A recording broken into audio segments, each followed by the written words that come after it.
Pour la chronique Aromagic, la saison du Sagittaire, j'ai Raphaël Gagnon avec moi, aromathérapeute, qui va venir nous parler d'huiles essentielles qui vont pouvoir vous supporter pendant la saison actuelle.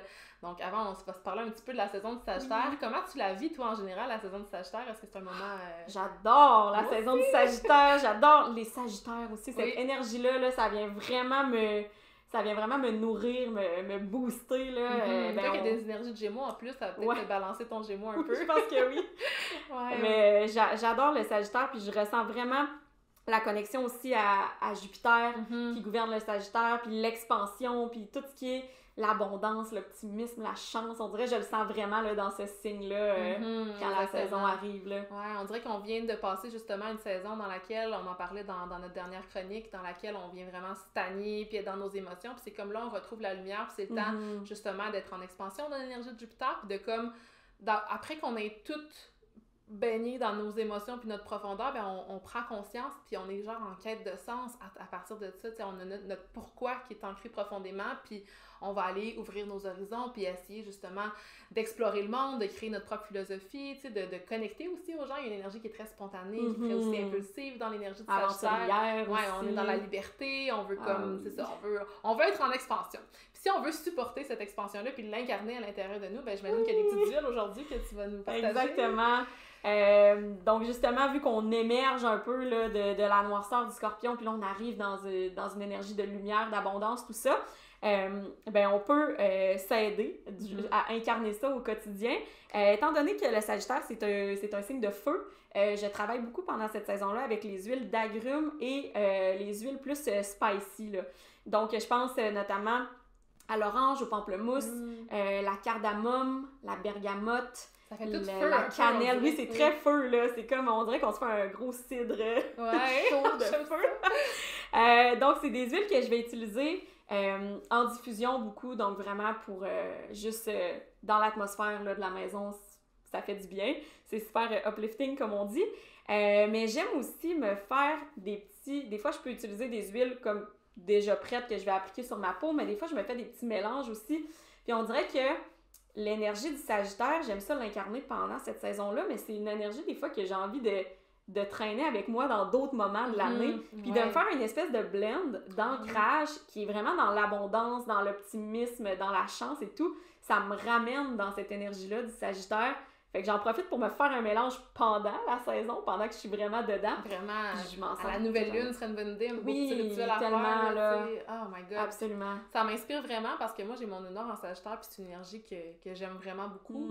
Puis que parfois, il y a des moments dans la vie où on se laisse comme un peu happer par nos émotions, puis je trouve que le Sagittaire, il y a vraiment cette qualité-là de nous ramener dans le moment, puis d'avoir foi un peu dans le futur. Fait que quand tu me parles de ces énergies-là, puis on en parlait dans l'autre chronique aussi, mais comme l'orange, c'est vraiment mon huile préférée. Fait que je suis comme... Ça fait du sens que tu l'as associé avec le Sagittaire parce que j'ai l'impression qu'à chaque fois que je la respire, c'est comme si je sens comme une genre de joie, une inspiration, une liberté. Une ouverture, là, de comme il n'y a plus de limite, on dirait, quand on respire de l'orange. Je suis totalement d'accord avec toi.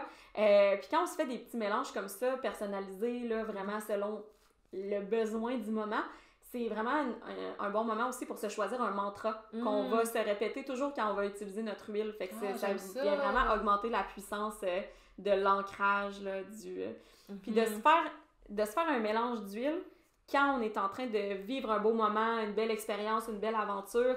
C'est tellement puissant, l'olfaction, là. Fait que pour se ramener dans ce moment-là, après l'avoir vécu, là, de vraiment se créer un blend au moment où on se sent vraiment dans notre joie, dans notre abondance. Puis après ça, de comme se créer cet ancrage-là pour y revenir, c'est... je trouve ça beau ce que tu amènes parce que c'est vrai que la mémoire olfactive, c'est une des plus puissantes, je pense. Oui. Puis comme j'ai plein, moi, de souvenirs, mettons juste le chandail de ma mère quand j'étais jeune, on dirait que je sens l'odeur de ma mère, puis de prendre cette idée-là, de se faire un rituel dans des moments importants avec des huiles essentielles, puis de le ramener, je suis comme... Tu sais, dans notre autre chronique du Scorpion, on parlait justement d'utiliser ça dans nos relations sexuelles. Je suis comme, hey, si j'ai des relations sexuelles avec quelqu'un, que j'utilise l'huile, puis qu'après ça, cette huile-là peut me reconnecter à ce moment-là. Complètement. C'est comme prendre une photo avec ton nez! Oui! J'aime ça! Fait que merci pour ça, ça m'inspire dans mes rituels. Oh, j'adore!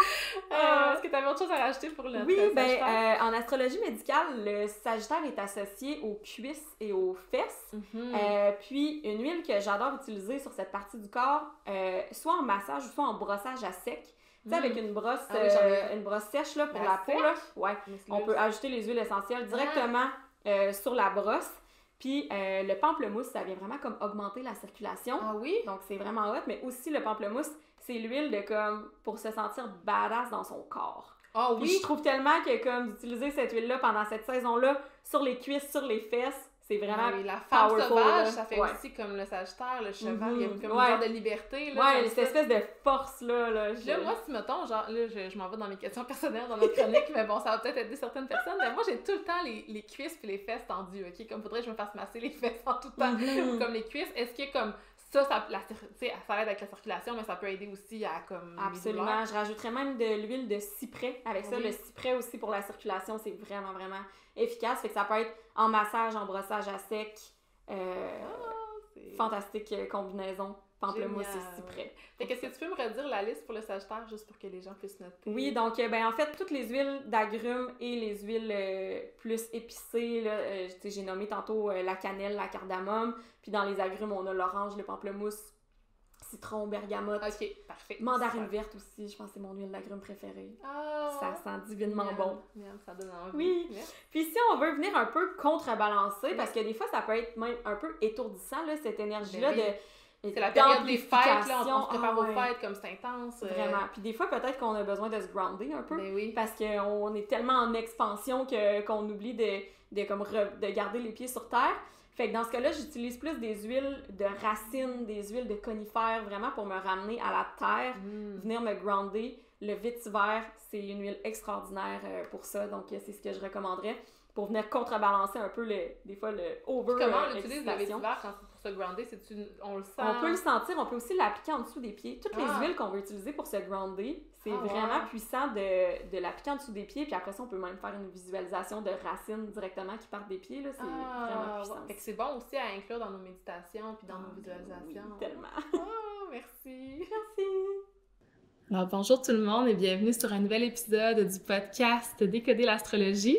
Vous remarquerez aujourd'hui un décor différent. Je suis chez la belle Karel à Québec et on poursuit ensemble ma série Astrologie et entrepreneuriat. Fait que je suis super contente de te recevoir, Karel. Bienvenue. Merci, moi. Donc aujourd'hui, Karel, tu vas venir nous parler un petit peu de ce que tu offres dans ton entreprise, mais aussi de ton parcours puis de comment... mais tu as réalisé justement, c'était quoi ta contribution à toi dans le monde? Est-ce que tu peux nous expliquer rapidement qu'est-ce que tu fais, c'est quoi ton entreprise, puis on va parler un petit peu plus de toi après. Oui, en fait, je suis praticienne en thérapie psychédélique en formation. Je suis également praticienne en santé holistique, certifiée, accréditée, et guide et coach en thérapie du cannabis. Donc, j'accompagne les gens dans leur bien-être avec le cannabis. Je les guide, je les éduque parce qu'il y a un grand manque d'éducation au niveau de la thérapie du cannabis. Donc, c'est ça. Puis en ce moment, je suis en train de créer un programme éducatif pour faire un accompagnement de groupe avec les personnes. Donc, c'est ça va s'en venir cette année. Puis tu as comme plusieurs cordes à ton arc, là, tu nommais justement les différents apprentissages que tu es allé chercher, mais est-ce que tu te spécialises surtout dans la thérapie avec le cannabis ou tu es aussi comme plus dans la santé holistique? Est-ce que tu mêles tout ensemble? Oui, ben en fait, c'est sûr que la santé holistique, c'est vraiment la fondation de mon approche parce que les sphères du mouvement, du sommeil, de l'alimentation, l'aspect psychologique, l'aspect psychospirituel, toutes ces sphères-là vont avoir un impact dans la santé de la personne. Donc, c'est sûr qu'on va aborder ces thématiques-là, mais ma spécialisation, c'est vraiment avec le cannabis, avec les psychédéliques. Puis, bon, les psychédéliques, bien évidemment, dans un contexte légal. Donc, c'est beaucoup éducatif, mais sinon, ben, c'est ça. Ce que je fais de façon plus prononcée, c'est vraiment avec le cannabis pour le moment. Super, merci Karel. Puis j'aimerais qu'on prenne le temps aussi de connaître l'humaine derrière l'entreprise, derrière les services que tu offres. Donc, Karel est ascendant Cancer, elle a son soleil en Lion et sa lune en Verseau. Fait que je suis curieuse de voir de à lequel de ces archétypes-là tu connectes le plus, puis comment tu les vois s'incarner dans ta personnalité ou dans ton quotidien. Oui, c'est drôle, je souris parce que mon ascendant Cancer, j'en étais peu consciente avant. Je dis avant, je dirais, mettons, avant 2020. C'était comme plus dans le background. Je savais pas trop comme la signification, si on veut, l'importance de mon ascendant, si on veut. Donc, j'étais plus dans l'incarnation de mon lion, de ma lionne. Ouais. L'esprit joueur, créatif, souriant, le soleil, juste le soleil m'énergise, là. Ouais. Donc, puis ma lune en Verseau, mon apprentissage s'est fait aussi plus tard. Mon côté plus rebelle, parce que les personnes qui me connaissent de plus longtemps ne diraient pas que j'étais vraiment rebelle. Ouais. Puis maintenant, je l'incarne plus. Fait que maintenant, c'est vraiment plus un tout. Puis je dirais que j'ai beaucoup connecté dans les dernières années avec le cancer en moi. Ouais.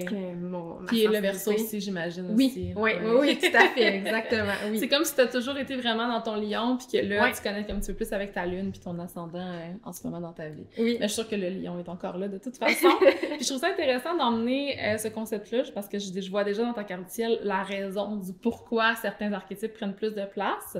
De je trouve ça super intéressant parce que quand je suis arrivée ici, on parlait de ce qui se passait cette semaine, c'est les éclipses, on enregistre ça pendant quelques jours après l'éclipse, tu me disais comment ça? Pourquoi je ressens les éclipses aussi fort? Tu sais, est-ce que c'est parce que je suis née sur une pleine lune? C'est parce que tu as un ascendant Cancer. Puis quand tu as un ascendant Cancer, ça veut dire que ton maître d'ascendant, c'est ta lune. Donc la lune dans ta carte du ciel va souvent être un peu la planète qui représente ton identité, qu'est-ce que tu es venu incarner ici, puis une planète super importante sur ton chemin de vie.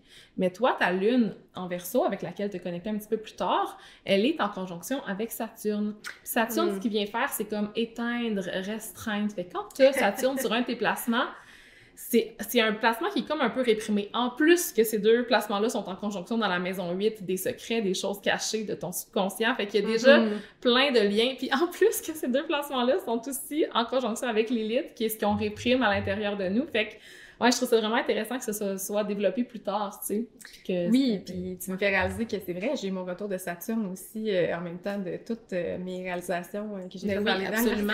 On va en parler tantôt, on va voir à travers ton parcours comment justement tes différents archétypes sont venus s'activer, puis celui du Verseau, selon mes petites recherches, va être très présent dans l'épisode d'aujourd'hui. Fait que pour ceux qui ont des placements en Verseau, peut-être que vous allez pouvoir relate.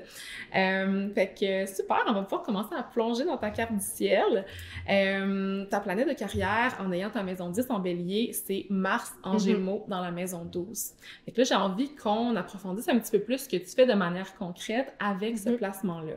Déjà, je vois plein de liens. En ayant Mars comme planète de carrière, bien souvent, c'est pas surprenant que les gens décident d'entreprendre leur propre projet, d'être entrepreneur, d'avoir un côté qui est plus assertif, qui est dans le mouvement, dans un côté peut-être un peu plus athlète. Puis là, tu me vois aller, je parle aussi de un peu ta personnalité puis des autres emplois que tu as eu avant que je vais t'inviter à nous partager. Puis à travers ce Mars-là, un Mars en Gémeaux, c'est souvent une énergie de besoin de connexion avec les gens, de communication, d'enseigner, de transmettre, d'apprendre des choses. Prends une petite gorgée d'eau. Puis, Mars en Gémeaux est placé dans la maison 12. Puis la maison 12, en astrologie, c'est tous les endroits de réclusion, c'est la solitude, c'est l'auto-sabotage, c'est la santé mentale, c'est tout ce qui est dans l'invisible, nos vies antérieures, tout ce qui est un peu caché, mais vraiment inconscient, vraiment très loin. Puis, en astrologie traditionnelle, on associait vraiment la maison 12 à tout ce qui était les prisons, les hôpitaux psychiatriques, puis tout ce qui est un peu le malheur, la souffrance de la société qui est comme en réclusion. Ouais. Puis la santé mentale aussi, évidemment, qui est directement reliée à la santé physique parce qu'elle forme une opposition avec la maison 6. Fait que souvent, déjà, dans ce que tu as commencé à parler, dans ton point de vue qui est holistique, on peut déjà voir un lien entre le concret, puis le mental, puis aussi, ben, tout ce qui est un peu plus caché, inconscient, puis qu'on peut découvrir, qui peut être en lien avec, justement, notre condition physique. Ouais. Puis, ce que j'ai accroché aussi dans ta présentation, c'est le fait qu'avec un Mars en Gémeaux, il y a vraiment une genre de variété, une genre de multiplicité, comme si tu avais de multiples facettes, mais aussi différents talents, comme si tu mêles plusieurs de tes compétences ensemble pour initier plusieurs types de projets. Oui. Puis en étant aussi dans la maison 12, mais parfois ça peut rendre nos actions ou nos projets plus difficiles à... Comme ça ajoute un challenge. Fait que je suis curieuse de voir à travers ce que je t'ai partagé. Est-ce que tu la vois, la multiplicité dans ce que tu fais aussi, le fait que tu aies changé peut-être souvent de... Oui, ben c'est certain. C'est certain avec mes changements de carrière à des moments comme charnières dans ma vie. Ouais, mais qu'est-ce que tu faisais au début, là? Tu veux nous expliquer un peu ton parcours, puis qu'on voit comment ton Mars en Gémeaux s'est présenté à travers chacune de ces phases-là. Oui, tout à fait. En fait, je m'en allais en technique policière, donc je voulais devenir policière. C'était pas, à l'époque, c'est ce qui faisait le plus de sens pour moi. Je dirais pas que c'était un rêve, là. Ouais. J'ai comme ressenti que c'était ma voie. Je respectais l'autorité. En fait, c'est vraiment mon côté justicière qui m'a guidée vers ce métier-là. Puis en même temps, ben, j'aimais ça bouger, j'aimais l'action.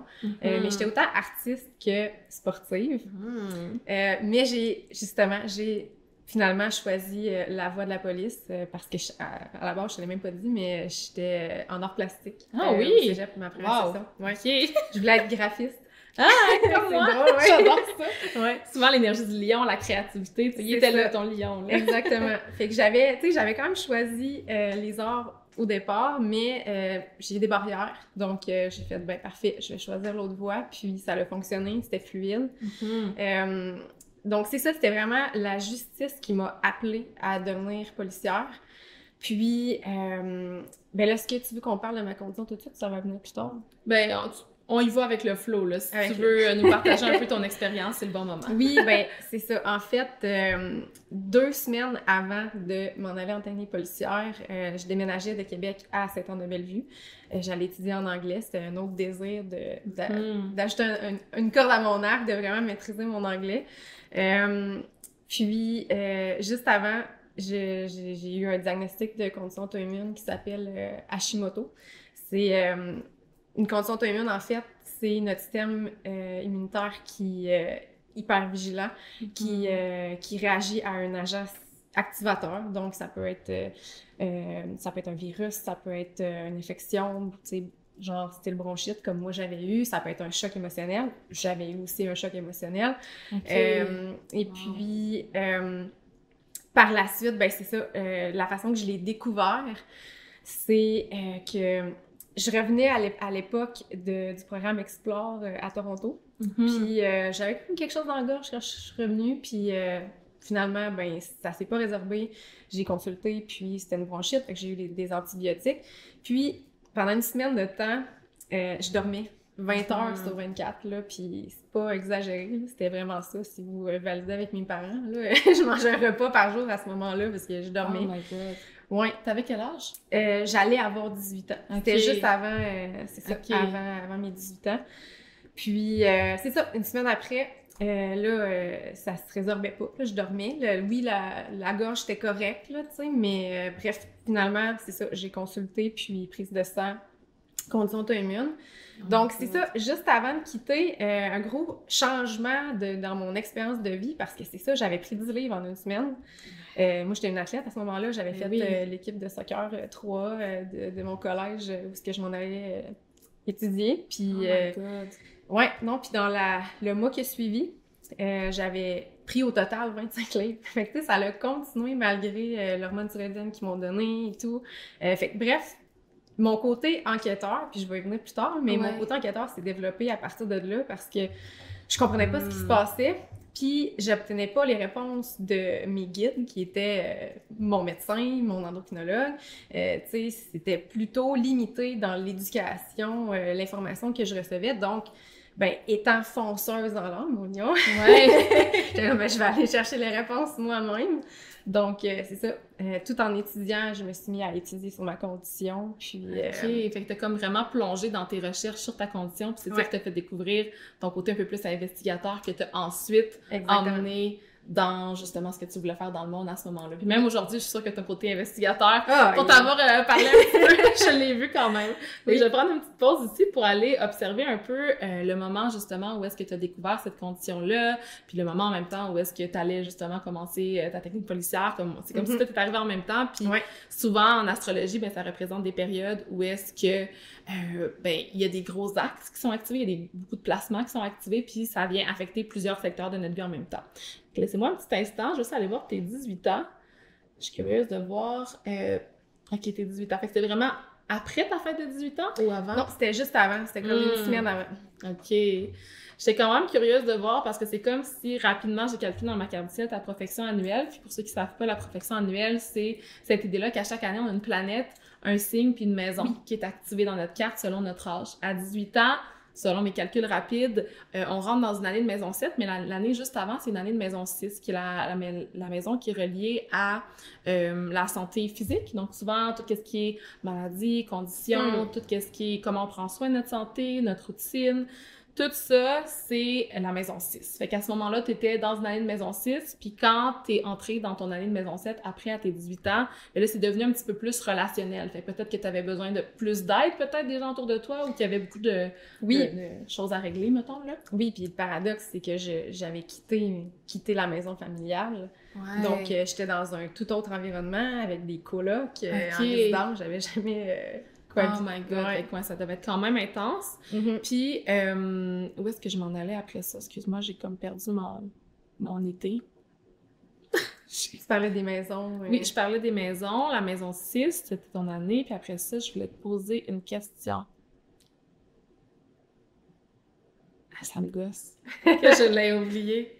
Ça va revenir. Oui, ça va revenir. Je vais continuer avec ton parcours. Oui, c'est ça. Je voulais qu'on ait exploré justement ton désir de vouloir être policière, tu sais, avec ton placement de Mars en Gémeaux en maison 12. Tantôt, tu m'as peut-être entendu faire des allusions quand je parlais de ton placement de Mars en Gémeaux parce que, tu sais, je le savais, cette partie-là de ta vie. Puis, je trouve ça intéressant, de voir Mars, tu sais, dans l'énergie, l'archétype de la policière, du policier, et comme cette énergie-là qui fonce d'une certaine façon, qui sort de sa zone de confort. Ça fait très Mars comme énergie. Puis souvent, avec le Gémeaux, c'est qu'il y a peut-être des conflits verbaux qui doivent être réglés, mais aussi des conflits psychologiques, tu sais. La maison 12, c'est tout ce qui est l'autosabotage, puis toute la souffrance du monde. Fait que je suis curieuse de voir dans ton court parcours en tant que policière ou dans ce milieu-là, est-ce que c'est le genre de dynamique que tu as rencontré? Est-ce que tu le vois, Ben, c'est drôle que tu parles de ça parce que j'ai eu beaucoup d'appels de personnes suicidaires. Dans mon court temps comme policière, parce que j'ai été policière 6 mois seulement. Ben,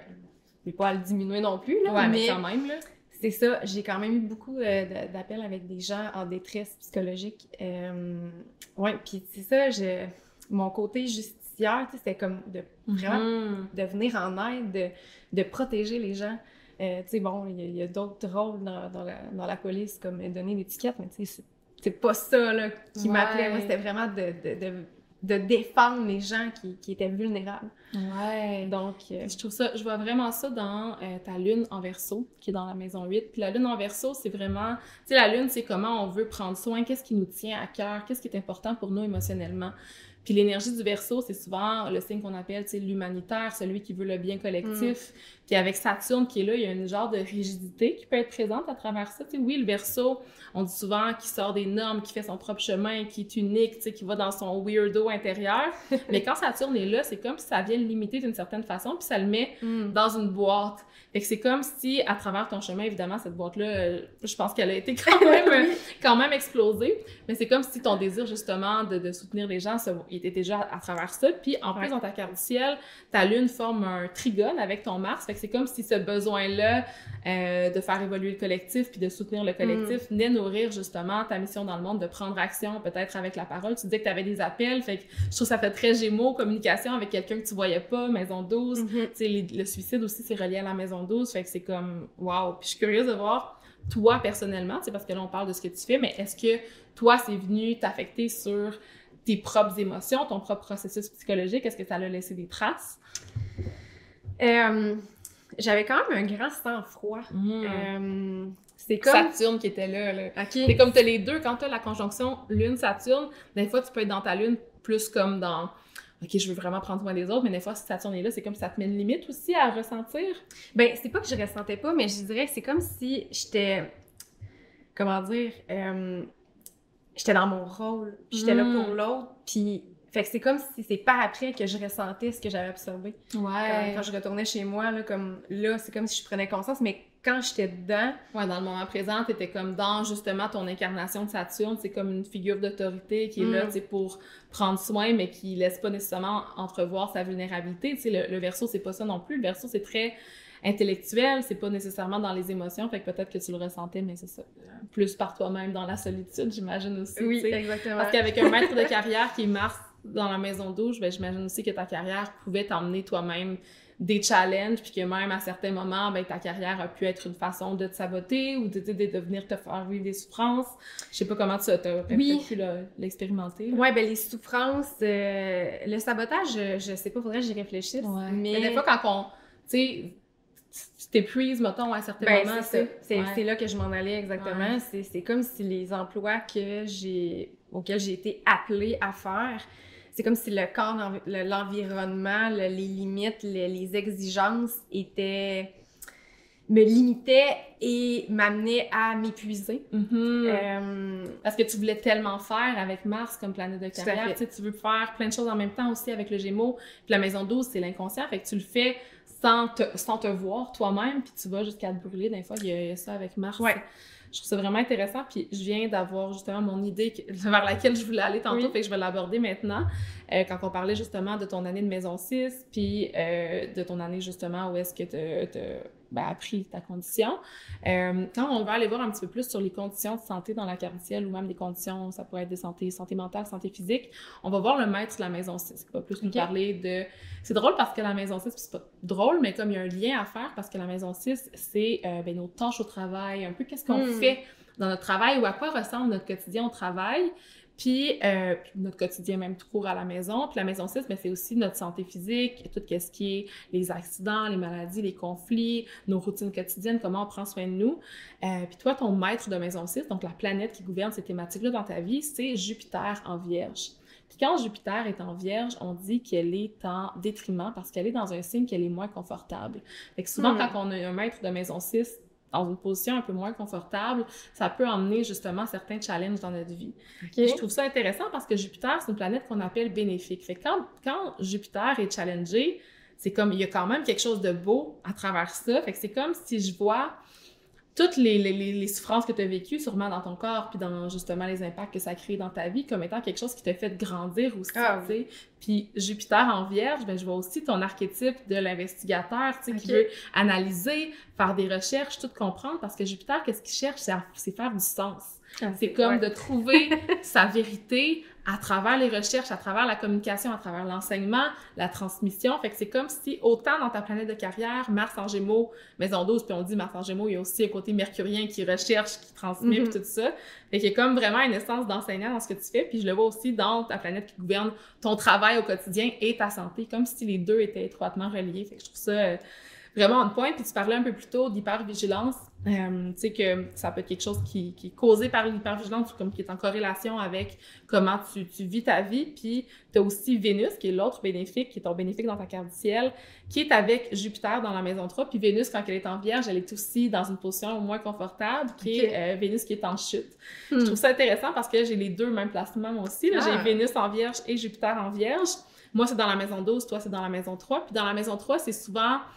qui vient un peu nous affecter dans notre environnement immédiat. Fait que dans nos pensées quotidiennes, qu'est-ce qui est vraiment présent pour nous, dans nos connexions avec les autres aussi, dans notre communication. Fait qu'il y a quelque chose de communication à travers ça. Puis la maison 3, c'est aussi nos intérêts. Fait que qu'est-ce qui est présent dans notre esprit, cette idée-là, justement, d'aller rechercher des informations, puis en même temps, mais justement, de vivre des gros challenges par rapport à ça qui te permettent de prendre une expansion de conscience. Puis j'imagine qu'ils sont peut-être venus t'affecter aussi relationnellement avec Vénus qui est là, tu sais. Oui, tout à fait. Souvent, cette énergie-là de Vierge, de Vénus en Vierge, même de Mercure en Vierge, il y a cette énergie-là d'être beaucoup dans le mental. Fait que quand on est beaucoup dans le mental, ben c'est là que ça crée une hypervigilance puis qu'on est vraiment comme conscient de ce qui nous entoure ou comme conscient de plein de choses en même temps qui fait qu'on est comme surchargé un peu. Oui. Puis ça, je vois ça comme étant le carré entre ces placements en Vierge-là puis ton Mars en Gémeaux. Fait que, tu sais, l'idée de faire tout en même temps, d'être hyper vigilant dans nos pensées, dans notre quotidien, ça vient créer quelque chose qui crée une tension dans notre vie puis qui vient nous brûler. Fait que j'ai l'impression que c'est un peu ça que t'as vécu à ce moment-là, comme si ta carte du ciel nous le montrait, là. Oui, puis ça s'est répertorié pendant longuement dans ma vie, jusqu'à un point où est-ce que j'en ai vraiment pris conscience, puis comment l'aborder, comment l'accueillir, mon mental, puis comment l'ancrer, comment me grounder. Oui. Parce que c'est comme si j'étais constamment à la quête de réponses sur ma condition, puis sinon dans tous les autres défis que je pouvais rencontrer dans mon travail. Tu sais, c'est tout à aller en profondeur, aller chercher, tu sais, aller chercher pourquoi que quelque chose arrive, pourquoi que on me donne telle directive. Ouais, c'est ça. Ouais. Mais je trouve ça vraiment intéressant. C'est comme la Vierge, elle veut vraiment comprendre, elle veut savoir, elle veut avoir tous les détails, toutes les informations pour créer sa vérité, puis après pouvoir choisir son chemin. Puis là, tu sais, on en parle comme étant quelque chose de peut-être challengeant. Je trouve ça intéressant, justement, le carré à Mars qui vient nourrir cette énergie-là, justement, qui est dans le corps, puis qui est dans l'action, puis qui est dans la maison 12 aussi. Mais là, je vois aussi que Jupiter forme un aspect de support avec des placements que tu as dans ta maison 7 relationnelle. Puis là, ça vient de me venir à l'esprit, mais je suis curieuse de savoir, ça a été comment un peu quand tu as trouvé la solution, d'une certaine façon, à cette condition-là, comme comment tu l'as vécu? C'est-tu quelqu'un qui t'en a parlé? C'est où est-ce que tu as eu cette information-là? Puis comment ça s'est présenté dans ta vie? Oui, ouais, c'est intéressant parce que, en fait, c'est venu en étapes. La première solution, je dirais, avant d'arriver où je suis aujourd'hui. Tu peux me dire les dates en même temps, je vais suivre à travers ta carte pour... en fait, il y a... Les années plutôt. Oui, je dirais été 2011. Ouais. Ça a été vraiment où est-ce que j'ai fait un changement drastique de mon alimentation. Puis c'est venu de l'extérieur, tu sais, c'est ma mère qui m'avait parlé d'un médecin qui travaillait avec des approches alimentaires pour aider à diminuer l'inflammation. Parce que, tu sais, quand j'ai trouvé ma condition, quand on m'a parlé de ma condition au début, je savais pas que l'inflammation était une composante de cette condition-là.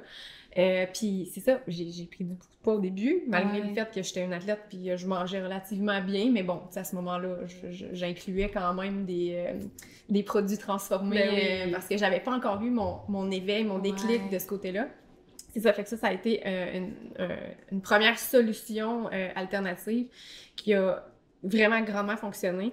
J'ai pu retrouver une clarté mentale. OK, parce que c'est ça que ça faisait aussi, ça t'emmenait un brouillard mental? Oui, exactement. C'est quoi un peu les symptômes? Oui, c'est ça.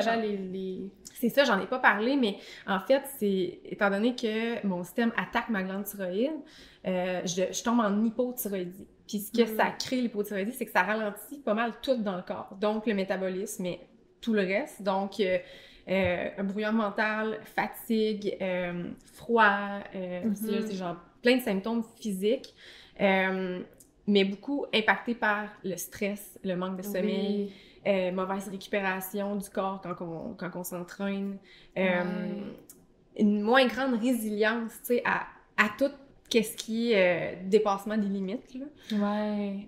Ça fait que c'est vraiment de respecter ton rythme aussi. Puis est-ce que c'est quelque chose qui vu que ton corps ralentit, ça t'a amené aussi à ralentir dans ta vie, j'imagine? Ben, c'est ça, c'est qu'il aurait fallu. Ouais. Mais je n'étais pas encore là mentalement à accepter que je devais ralentir. Tu sais, j'ai pas fini la saison de soccer, là, cet automne-là, au début, je me suis blessée, puis tu sais, c'est la vie qui me faisait arrêter. Ouais, et puis est-ce que tu considères que à ce moment-là, le soccer prenait une grande place dans ta vie? Oui. Oui, c'était mon échappatoire. C'est là que mon mental y arrêtait. Je suis quand même curieuse d'aller voir ce qui se passait avec ta planète, justement, qui gouverne ta santé, le maître de la maison 6 dans ta carte ciel, qui est Jupiter dans ton cas. Tu me dis que, justement, ça a commencé un peu en 2010, là, quand tu avais eu ta semaine, puis tu étais revenue, puis là, tu sentais quelque chose dans ta gorge. Puis, à ce moment-là, on avait eu une conjonction qui est quand même rare de Jupiter et Uranus dans ta maison 10 en Bélier. Fait que quand Jupiter est en Bélier, il y a comme une énergie de nouveau départ, de comme, il y a quelque chose qui est vraiment un feu rapide qui prend de l'expansion. Puis avec Uranus, c'est comme qui vient créer un changement soudain dans notre vie. Puis dans ta carte du ciel, c'est intéressant parce que ça se passe sur ton milieu du ciel exactement, qui représente un peu ton rôle dans le monde, comme ta présence publique sur la sphère publique un peu. Fait que j'ai l'impression que ça a été comme un genre de gros nouveau départ qui t'a retiré de ça, tu sais. Puis c'est intéressant de voir aussi comment Jupiter évolue à travers le temps, parce que si on regarde 1 an plus tard, Jupiter reste environ 1 an dans le même signe. Okay. Jupiter est en Taureau dans ta maison 11. Puis ça a été le moment où est-ce que tu as compris justement, c'est qu'est-ce que ça... Excuse-moi. Ça venait montrer qu'est-ce que ça faisait dans ton corps, justement, puis que, tu sais, ça ralentissait. Fait que dans ta vie, j'imagine que tu as dû prendre soin de ton corps à ce moment-là. Oui. L'énergie de Jupiter en Taureau, quand c'est le maître de ta maison 6, c'est comme un peu la manière dont tu prends soin de toi. Fait que ce soit la connexion avec la nature, la connexion avec tes 5 sens, puis vraiment se ramener dans le corps. Fait que tu considères que cette période-là, ça a été une période où est-ce que tu étais plus, consciente de ton corps, là. Oui, mais encore une fois, tu sais, c'était vraiment limité à, c'est ça, au corps, là, plus. Fait que l'alimentation, l'entraînement, c'était vraiment vraiment focus. Le Taureau, c'est ça, c'est pas la psychologie, c'est pas les émotions, c'est vraiment le corps, qu'est-ce que je ressens dans mes sens, qu'est-ce que je ressens dans mon corps. Fait que c'est comme si... Puis à travers ça, je trouve ça intéressant parce que je vois que ça passait dans ta maison 11, dans ta carte du ciel, fait qu'il y a comme une énergie de communauté. Je suis comme, communauté, amitié, est-ce que tu t'es sentie comme... vu que tu avais cette condition-là, que tu devais être à part de la communauté, ou est-ce que tu as l'impression que tu as connecté avec des gens à ce moment-là? Plus à part, je dirais. Ouais. Ma condition, je l'ai vécue longtemps comme étant une limitation. Puis parce que justement, bon, là, avec l'alimentation, une nouvelle alimentation dans ma vie faisait en sorte que, bon, mais OK, quand que j'allais chez des gens, dans des événements, mettons, familial ou avec des amis, ah ben là, OK, fallait que j'apporte mon lunch. Ouais. Ça a été très challengeant pour moi d'accepter ma différence, si on veut. Ouais, accepter ma différence. Ouais. Je trouve ça tellement intéressant parce que où est-ce que je m'en allais avec ça, c'est que ce transit de Jupiter-là en Taureau est venu former un T carré, qu'on appelle quand il y a 2 carrés, 2 tensions, avec ta pleine lune en Verseau. Fait qu'en étant né sous ta pleine lune en Verseau, oui, pleine lune en Verseau, t'as ton soleil en Lion et ta lune en Verseau, donc né sous une pleine lune, puis souvent, quelqu'un qui est né sous une pleine lune, c'est quelqu'un qui a comme des dualités dans sa vie, qui est tout le temps, qui va valser entre les deux côtés, mais qui aussi va avoir une dualité entre lui et l'autre d'une certaine façon. Puis quand on a la lune en Verseau, l'énergie du Verseau, qui est en conjonction aussi avec Lilith à cet endroit-là, c'est comme si parfois il y a un sentiment d'aliénation, d'être à part des autres, de ne pas être compris par les autres, de ne pas être vu par les autres. Puis il va toujours avoir cette genre de dynamique-là. Fait qu'à ce moment-là, ça a été un moment où est-ce que l'expansion de comment tu prenais soin de ta routine, ta santé, Jupiter en Taureau comme maître de ta maison 6, est venu vraiment dans ton corps, est venu te ralentir, te demander d'écouter ton rythme, puis à activer encore plus cette dualité-là dans ta vie, là, tu sais. Fait que c'est vraiment intéressant. Fait qu'après, si on continue, mettons, tu continues de prendre soin de toi avec justement la santé plus physique, l'alimentation, puis tout ça. Puis ça a été quoi ta prochaine étape? Oui, ben ça a continué dans l'alimentation assez longtemps, jusqu'à transiter vers une alimentation. Ben en fait, le changement alimentaire, c'était une alimentation faible en glucides, élevée en protéines, mais c'était pas ça, là. C'était pas it. Il manquait quelque chose, il manquait des bons gras. Donc, plus tard, en expérimentant, en faisant des recherches, parce que c'est ça, les recherches n'ont pas arrêté, ils ont juste continué. J'ai intégré quelques suppléments également. C'est ça, c'est comme...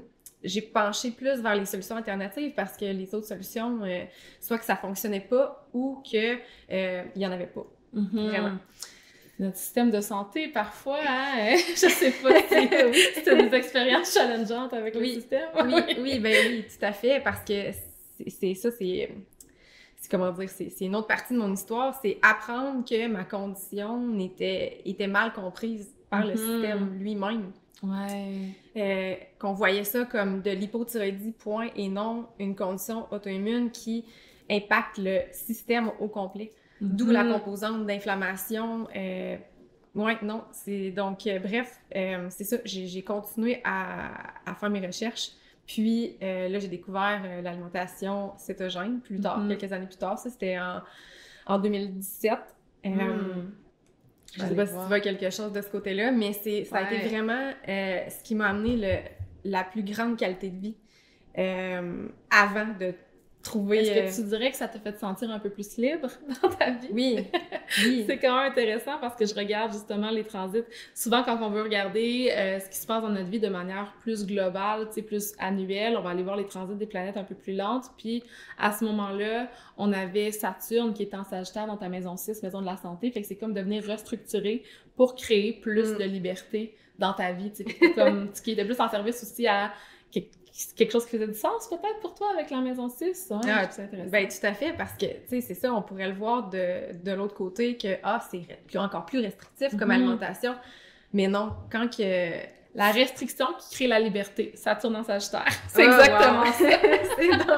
J'adore ça. Puis comme je trouve ça vraiment intéressant, puis ça m'amène à sortir un petit peu du sujet parce que je t'en ai parlé un petit peu avant qu'on commence l'enregistrement, mais moi, je suis belle maman d'un petit garçon qui a une condition spéciale qui n'est vraiment pas comprise aussi. C'est une condition super rare qui est d'un dérivé des maladies mitochondriales. Puis lui aussi, en allant justement dans le système de santé, dans le fond, ce qui est arrivé, à ce moment-là, je le connaissais pas, tu sais, mon chum était avec son ex, mais ce qui est arrivé, c'est qu'ils ont dit « On peut rien faire pour toi, on sait pas c'est quoi son espérance de vie, peut-être 3 ans, peut-être 10 ans, aucune idée, on peut rien faire. » Fait qu'à ce moment-là, ils étaient dépourvus, ils ont juste fait « OK ».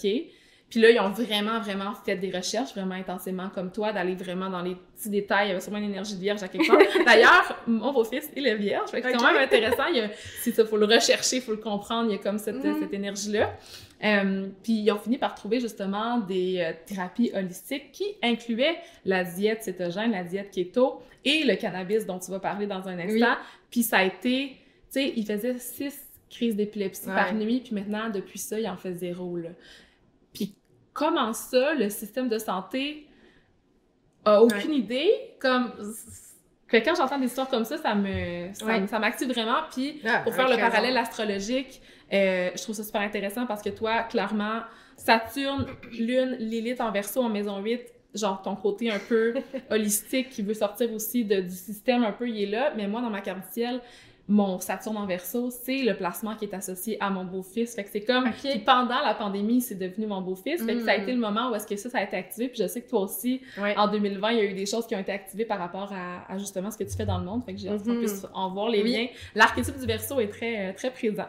Oui. Fait que si on continue avec ça à travers les années, tu as commencé justement à inclure cette diète-là. Puis là, ça a vraiment amélioré tes symptômes. Oui, grandement, là. D'un, c'est comme si c'est venu atténuer les symptômes qui n'étaient jamais disparus. Donc, la clarté mentale, surtout. Vraiment, là, j'ai eu l'impression de reconnecter avec mon intellectuel. C'est drôle à dire, mais c'est comme si, tout d'un coup, je me sentais sharp. Mais quand ton corps est rempli de stress, d'anxiété, tu peux pas... C'est ça, ton cerveau est tellement rempli que t'as plus d'espace pour le focus, la clarté, tu sais. Exactement. Fait que c'est vraiment une alimentation anti-inflammatoire qui change le mode d'énergie complètement. Puis j'ai découvert, c'est ça, que les glucides pouvaient stimuler une forme d'inflammation quand on les métabolisait moins bien. Puis c'est relié quand même avec ma condition auto-immune par rapport à ça, là, d'avoir une difficulté à bien métaboliser les glucides, là, une composante de résistance à l'insuline, ces choses-là. C'est pas un automatisme, mais quand même. Puis c'est ça, c'est que ça, à la base, ça affecte le métabolisme. Donc, tout ça fait du sens. Mais de le vivre, puis l'affaire, c'est que c'est vraiment tout qu'un processus. On se sent pas bien du jour au lendemain. C'est quelque chose à savoir là, dans cette alimentation-là. Puis, si je fais fast-forward à maintenant, je suis encore dans une alimentation basse en glucides, mais maintenant, je suis capable de les inclure quand même dans mon alimentation. Exemple, quand je joue au soccer, je vais prendre des fruits, je vais prendre plus de glucides. Donc, non, ça m'a vraiment grandement aidé dans ma guérison. Puis, dans mes limitations que j'avais. Jusqu'à temps où est-ce que, la vie m'amène à vivre un autre épuisement, une autre chute de ma condition. Ça a été quand, ça? Ça, c'était... ça a commencé... ça a commencé en 2020. Je dirais début 2020, là, j'avais besoin de vacances. Puis là, la pandémie est arrivée. J'avais des vacances prévues en mars. Puis 2 semaines avant, le gouvernement nous a dit qu'on ne quittait plus le pays. Donc, mes vacances ont été annulées. Ouais, non, je les attendais grandement, puis finalement, ben, je suis tombée en arrêt de travail en octobre 2020. OK, ouais. C'est exactement ça. C'était le moment où, justement, ton retour de Saturne s'entamait avec le Verseau dans la maison 8, tu sais. Aussitôt que Saturne rentre dans la maison du Verseau, ben c'est comme un peu le début du retour de Saturne, puis plus qu'on s'approche de la conjonction Saturne-Saturne, ben, c'est comme le point de culmination. Fait que, tu sais, à ce moment-là, c'est là que ça a changé. Puis comment ça s'est passé, cette rechute-là, comme ça? Oui, ben ça s'est apparu vraiment par des troubles gastro-intestinaux. Ouais. Donc, tu sais, l'épuisement, j'avais jamais eu de troubles gastro-intestinaux avant cette période-là dans ma vie. Il n'y a plus rien qui passait. Mon système ne tolérait plus rien. Mais malgré que je ne retenais aucune nourriture, je prenais du poids, inflammation, fatigue, mais c'est ça, j'étais à ce moment-là, j'étais devenue enquêteur en janvier 2019. Ouais. Donc, j'avais quand même un rôle qui était relativement exigeant. On se déplaçait à travers la province. Puis, malgré la pandémie, ben, on a quand même continué à se déplacer au travers de ça jusqu'à temps que, bon, on tombe en télétravail de façon forcée. Fait que, tu sais, à ce moment-là, j'ai pu comme faire souffler un petit peu du fait que, bon, OK, là, les déplacements au moins étaient coupés. Mais c'est ça, les intolérances, j'étais devenue intolérante à tout, au point de, justement, j'avais pas parlé de ça tantôt, mais d'intégrer l'alimentation carnivore, de limiter comme je mangeais tout ce qui passait comme légumes, c'était des concombres, ça c'est un fruit, en tout cas. Concombres, puis des champignons. Puis sinon, c'était des œufs, de la viande. Puis c'est ça qui me gardait fonctionnelle. Parce qu'autrement, j'étais souvent à la toilette, puis épuisée, fatiguée. Puis c'est ça, la clarté mentale. Mais fait que c'est revenu, puis à partir de là, ben là, t'as vu justement que l'alimentation, c'était plus assez. Non, c'est ça, je comprenais pas. J'étais comme, mais ouais, comme pourquoi ça fonctionne plus? Tu sais, ça m'a amené à un certain niveau pendant longtemps. Puis c'est là, ben c'est ça, que mon arrêt de travail, ben juste avant mon arrêt de travail, j'ai pu prendre des vacances à la dernière minute, puis j'ai fait un voyage dans l'Ouest. Un road trip qui m'a vraiment éveillée sur OK, il y a quelque chose qui marche pas dans ma vie. Là. Okay. J'étais sur le top de la montagne, je me sentais dans mon élément. Puis là, j'étais connectée à la nature, puis je me disais OK, je ne suis pas en train de vivre la vie que je devrais vivre. Fait que c'est ça, il y a eu une composante vraiment une grande prise de conscience qui s'est faite à ce moment-là. C'est ça l'affaire, c'est que j'attendais un suivi de mon médecin interniste spécialiste pour ma condition auto-immune, mais à cause de la pandémie, tout était au ralenti. Déjà que c'est un praticien vraiment en demande parce qu'il y a lui-même la condition Hashimoto. Il est vraiment renommé au Québec. Là. Je suis dans plusieurs groupes de personnes qui vivent avec ma condition, puis c'est le number one. Ouais, vraiment. Puis, ça a été long avant que j'obtienne un suivi. Puis, dès que j'ai eu un suivi avec lui, OK, Karel, ça fonctionne pas. Là, on met une pause à tout ça. Il faut arrêter de nourrir là, comme qu'est-ce qui fonctionne pas. Fait que c'est vraiment cette rencontre-là avec ce docteur-là qui t'a comme ouvert à la solution, là, tu sais. Ben, pas à la rencontre précisément, mais c'est ça. À partir du moment où je suis tombée en arrêt de travail, là, ben, mon meilleur ami qui, finalement, ben, au terme de notre road trip, est devenu mon copain, m'a parlé m'a parlé du cannabis. Tu sais, parce my God! Ouais. Moi, je regarde ta carte en même temps, puis je suis comme, c'est fou les transits que t'as vécu, genre, on en parle, mais continue! Ouais, ben, tu sais, c'est ça. Il me disait, tu sais, Karel, il dit, je viens du même background que toi, lui aussi, il était policier, a été policier, puis il dit, regarde le cannabis. Il dit, tu fais plein de recherches, t'aimes, tu sais, tout ce qui est naturel, fais tes recherches, tu sais. Il dit, moi, ça m'a vraiment, vraiment aidé, puis il dit, je ne vois plus cette plante-là de la même façon, puis c'est ça l'affaire, tu sais, j'étais très respectueuse de l'autorité, au secondaire, j'étais anti-drogue, sportive, puis mes amis me respectaient vraiment là-dedans, mais tu sais, moi, j'étais complètement fermée, là. C'était comme un gros non, là. Fait que j'étais vraiment désespérée, tu sais, quand tu fonctionnes plus, puis il y a rien qui marche, puis t'as pas d'autre solution qui est présentée, autre exemple, bon, ben OK, pour tout ce qui est le stress, ben, anxiété, antidépresseur, puis j'étais comme, c'est comme s'il y avait quelque chose qui computait pas, qui faisait pas de sens, que ça soit ça la solution. Donc, je me suis mis à faire des recherches au début de mon arrêt de travail, puis là, la première chose qui a popé dans mes recherches, puis j'en revenais pas, il y avait comme un mix de colère, puis en même temps d'émerveillement de découvrir que le cannabis a des propriétés immunomodulatrices. Mais ça, ce que ça veut dire dans un langage monsieur, madame, tout le monde, c'est que ça vient réguler le système immunitaire à la source. Puis ma condition auto-immune, c'est un problème de système immunitaire. Fait que là, OK, je creuse encore plus profondément. Puis là, bon, OK, il découvre que le cannabis, c'est plus qu'une molécule en tant que telle. Il y a des cannabinoïdes, donc plusieurs propriétés thérapeutiques. Le CBD qui est le cannabidiol, le THC qui est le tétrahydrocannabinol. Donc, tu sais, chacun a ses propriétés, ses bienfaits, ils agissent de façon synergique ensemble. Il n'y a pas juste ces deux cannabinoïdes-là, il y en a plusieurs. L'autre réalisation qui est immense, on a un système endocannabinoïde dans notre corps pour recevoir. Oui, on en produit nous-mêmes. On appelle ça des endocannabinoïdes. Endo parce qu'on les produit.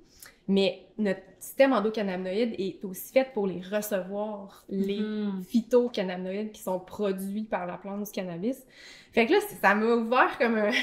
C'est comme si le côté scientifique, le fait de comprendre tout ça t'a permis d'en faire du sens puis de comme l'accepter comme peut-être une possibilité. Là. Tout à fait, exactement. Wow. Fait que tu sais, ça n'a pas été « OK, go, je l'essaye, les yeux fermés ». Ça a été « Non, attends un peu, je vais aller vérifier ». Parce que c'est ça, j'étais très terre-à-terre, rationnelle à ce moment-là dans ma vie, mon côté enquêteur, vérifier, aller à la source. Ton côté lune-Saturne. Ouais, exactement. Je trouve ça vraiment intéressant. Si on va voir un petit peu l'astro, justement, de ce développement-là. Tu sais, tu parlais de tout ce qui a mené, justement, à ton arrêt de travail, puis après ça, qu'il y a eu la pandémie, puis je voyais qu'à ce moment-là, ben Jupiter et Saturne sont passés dans le signe du Capricorne dans ta maison 7. Puis ce que je vois à travers ça, c'est vraiment beaucoup d'intensité ou beaucoup de rigueur au niveau de l'énergie capricornienne, qui a des ambitions, qui veut faire, qui veut accomplir, qui est vraiment dans le désir justement d'avoir une certaine réputation, d'être reconnu aussi. Puis du moment où est-ce que Saturne est entré dans ta maison 8, puis c'est spécial parce que pendant la pandémie, justement, on a eu cette fameuse, on l'appelait la grande conjonction, qui était cette conjonction entre Saturne et Jupiter, qui a eu lieu en Verseau, dans ta maison 8, avec les placements que tu as déjà là. Pendant ton retour de Saturne, c'est comme tellement... c'est intense, mais c'est super intéressant. Puis ce que je vois dans Jupiter-Saturne, c'est que Saturne, c'est la restriction, Jupiter, c'est l'expansion. Fait que c'est comme la restriction que je te disais tantôt qui te permet une expansion. Puis à travers quel archétype?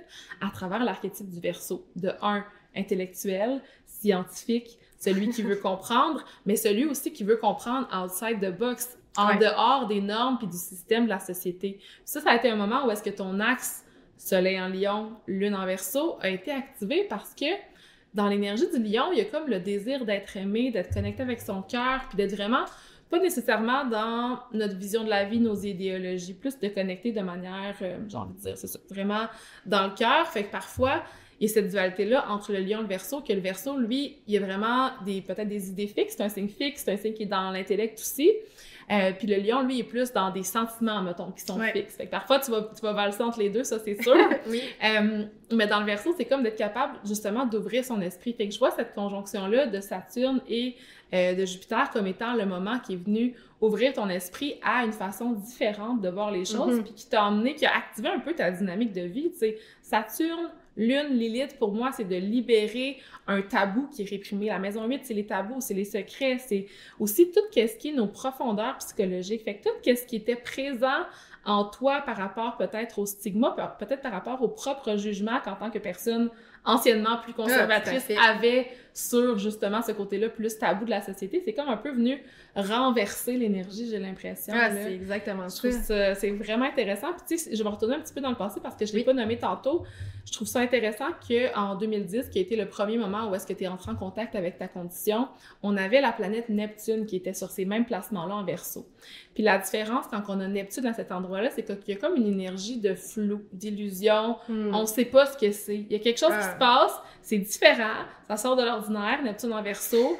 Je connecte à quelque chose que je comprends pas trop quand tu parles aussi que tu sentais un genre même de brouillard peut-être mental, tu sais, d'avoir Neptune qui est passé sur ta lune. Sûrement qu'une grande partie de ton enfance, une grande partie de ta vie, il y a peut-être eu des choses qui se sont présentées par rapport à ça, puis il y a comme eu un flou sur toute cette énergie-là. Puis, ben le moment où justement Neptune est sorti de là, ben ça a été le moment où est-ce que de commencer à prendre action, puis à voir plus clair, tu sais, puis à avoir plus d'informations.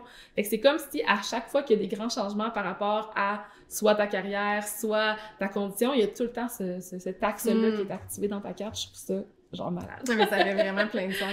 Ouais, et puis là, je suis curieuse de voir, tu sais, si on parle du côté un peu rebelle, activiste du Verseau, tu sais, comment tu le vois ça te présenter? Parce que j'imagine que de passer justement à cette personne-là qui était anti-drogue, il y a peut-être eu un stigma qui a été causé, tu sais, autour de toi.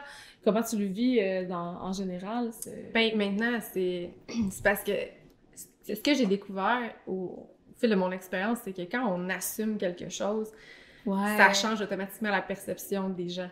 Ça, je l'avais vécu avec l'alcool, avec mon alimentation. Tu sais, ben, moi, je me sens bien dans mon alimentation, je me sens pas restreinte. Fait que les gens, ben, je veux dire, ils peuvent se sentir challengés parce que, bon, peut-être qu'il y aurait pas cette alimentation-là.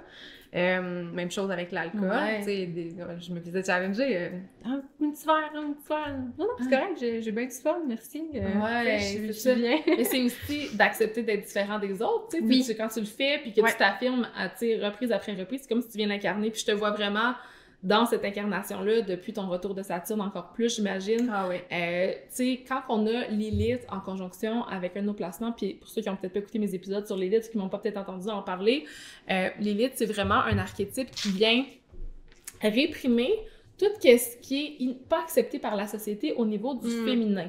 Et quand on parle du féminin, on parle du prendre soin, on parle de l'importance des émotions, de l'énergie plus yin, plus dans la lenteur. Tu sais, le masculin, il est yang, il va vers l'avant, fait que souvent, il amène un peu une énergie de stress, de feu, tandis que le yin, c'est comme c'est ça, on relaxe. Fait que c'est comme si, à travers ça, je vois un peu, tu sais, t'as fait plein de changements dans ton mode de vie pour être, j'imagine, un petit peu plus yin, un peu plus à l'écoute de tes émotions, à l'écoute de ton intuition.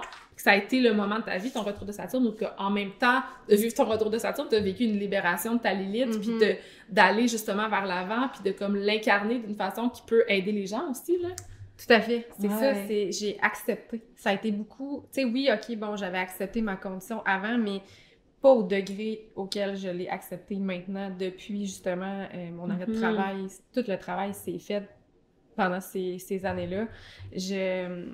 Ça a été vraiment l'acceptation de, ben oui, c'est pas de pas voir ça comme étant simplement limitatif et de voir ça comme, non, ça m'a éveillée sur tellement de choses dans ma vie, tellement de sphères. Ça m'a fait découvrir des choses que j'aurais jamais découvertes avant. Là. Exactement, c'est fou, là. C'est super intéressant parce que, tu sais, je suis en train de regarder un peu dans ma tête ce qui se passe avec l'énergie de Jupiter, tu sais, qui est venu créer ça dans ta vie à ce moment-là. Puis en ce moment, Jupiter est sur ton Mars en Gémeaux dans la maison 12, qui est ta planète de carrière. Fait que t'es vraiment dans la période où est-ce que, en plus de l'avoir vécu quand t'étais dans la maison 8, c'est plus, je le vis personnellement, dans ma propre psychologie, je vis mon processus interne. Après ça, Jupiter a commencé d'avancer, a continué d'avancer, puis est allé dans la maison 9, l'enseignement, la formation. J'ai été chercher plus d'infos, puis j'ai été me former moi-même là-dedans. Après, dans la maison 10, je vais partir une entreprise, devenir entrepreneur, tu sais, puis initier des nouveaux projets. Après ça, la maison 11, qui était l'année passée, qui est le moment où on s'est connus, je connecte à la communauté, je crée des connexions, puis je commence justement à parler de comment on peut prendre soin de notre corps autrement. Puis tu sais, c'est Jupiter qui est en Taureau, puis là maintenant, Jupiter est en Gémeaux dans la maison 12, puis vient justement activer ta planète de carrière de comme, maintenant je le fais, je suis là, j'aide une multiplicité de gens à se battre contre leur souffrance avec quelque chose qui sort des normes. Puis tu sais, on a parlé beaucoup de tes placements en Verseau, puis c'est simplement parce que même si ta planète de carrière, c'est Mars en Gémeaux maison 12, ben elle est reliée par un trigone à tout ça. Fait que c'est comme si tout le processus psychologique que tu as fait avec ton stellium en Verseau maison 8, ça vient nourrir tes actions dans le monde qui sont maintenant en expansion maintenant, c'est toi qui guéris les gens aussi d'une certaine façon. Là. Oui, ben c'est ça, je ne guéris pas les gens, mais je les éduque afin de... Tu supportes un peu leur guérison. Tout à fait. Ouais, ils sont comme accompagnés d'une certaine façon. Oui, exactement. Puis tu sais, c'est vraiment une complémentarité avec tout ce qui peut être fait autant dans la santé plus conventionnelle que la santé spirituelle, que la santé psychologique. Tu sais, le cannabis a tellement d'applications thérapeutiques. Puis non, tu sais, ça ne guérit pas, mais souvent, ça l'amène une guérison quand même à un certain niveau, dans le sens qu'on va rechercher une qualité de vie qu'on n'avait pas avant. Donc, ça va soulager des symptômes. Donc, OK, je peux pas dire, OK, je n'ai plus ma condition, mais ma condition est devenue en rémission. Puis en ce moment, t'as pas de symptômes, par exemple, de cette... Ben c'est ça, j'ai récemment fait une petite rechute. Je dis petite rechute parce que toutes les rechutes que j'ai faites étaient immenses en expérience. Puis là, ben, je suis comme impressionnée à quel point je la vis bien puis que je suis encore fonctionnelle comparativement à avant. Fait que c'est moins intense. Tout à fait, vraiment. Puis là, tu sais, je peux dire que comment dire... Je suis en train d'en ressortir. Ouais. Puis, tu sais, si on plonge un peu plus dans le cannabis, je suis curieuse de voir, c'est-tu quelque chose qui peut aider des gens qui n'ont pas cette condition-là, qui peut aider, tu sais, quel genre de personnes t'accompagnent? Oui, ben tu sais, juste comme tantôt tu as parlé de ton beau-fils. Oui. Tu sais, je veux dire, bon, les conditions qui amènent des convulsions, des crises d'épilepsie, ça en fait partie. Les animaux aussi?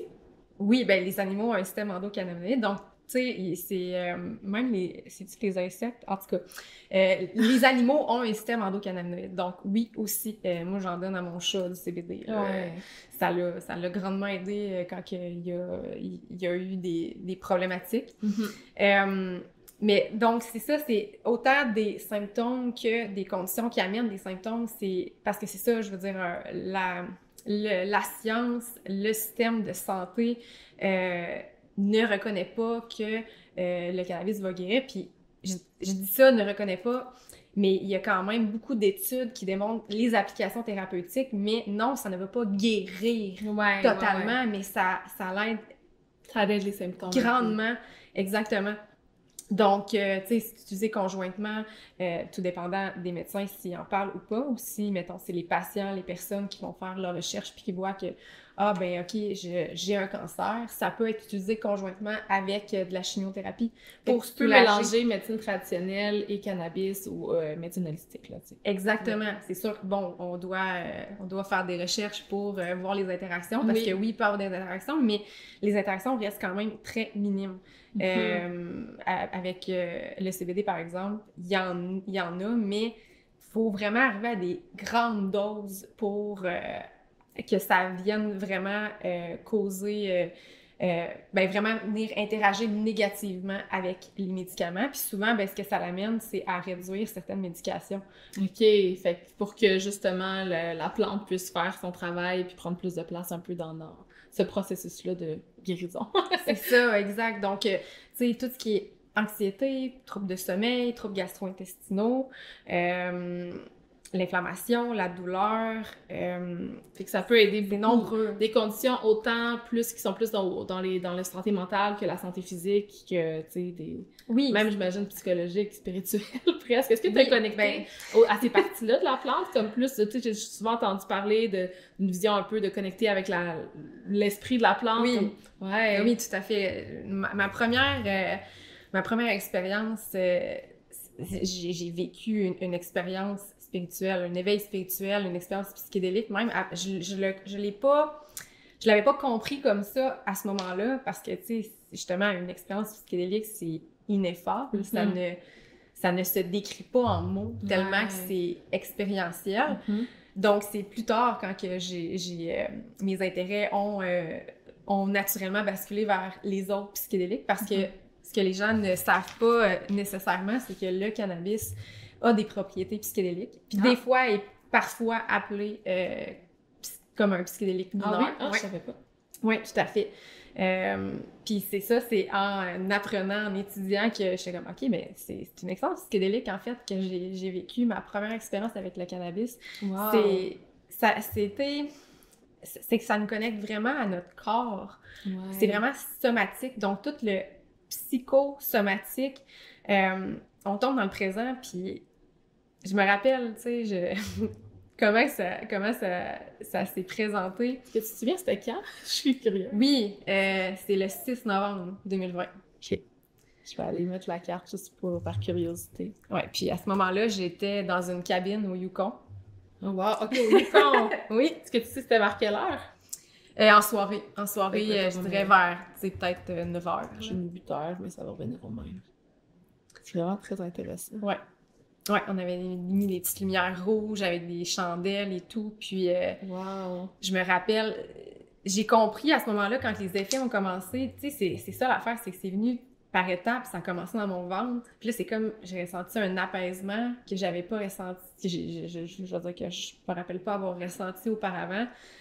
Comme un espèce de soulagement, d'apaisement, OK, tu sais, je peux respirer. Ouais, la tension qui relâche un peu, là. Ouais, fait que c'est comme, j'avais des nœuds avant que je ne ressentais pas nécessairement, puis que là, c'est comme si ça l'a mis en lumière, ce qui se passait. Puis, j'ai compris, ce que les sensations m'ont fait comprendre que je ne savais pas comment m'arrêter. Ouais! Oh my God! Ouais, comment m'arrêter, comment relaxer pour vrai. Fait que c'est comme si la plante t'a permis de voir c'était quoi la vraie relaxation, puis quand tu relâches tout, là. Ouais, c'est devenu mon enseignant. C'est spécial à dire, mais ça m'a guidée dans mon arrêt de travail. Grandement, parce que c'est ça, j'étais encore dans pas l'hypervigilance, mais la persévérance de je vais continuer, je vais persévérer, mais à un moment donné, il faut juste prendre une pause, une vraie pause.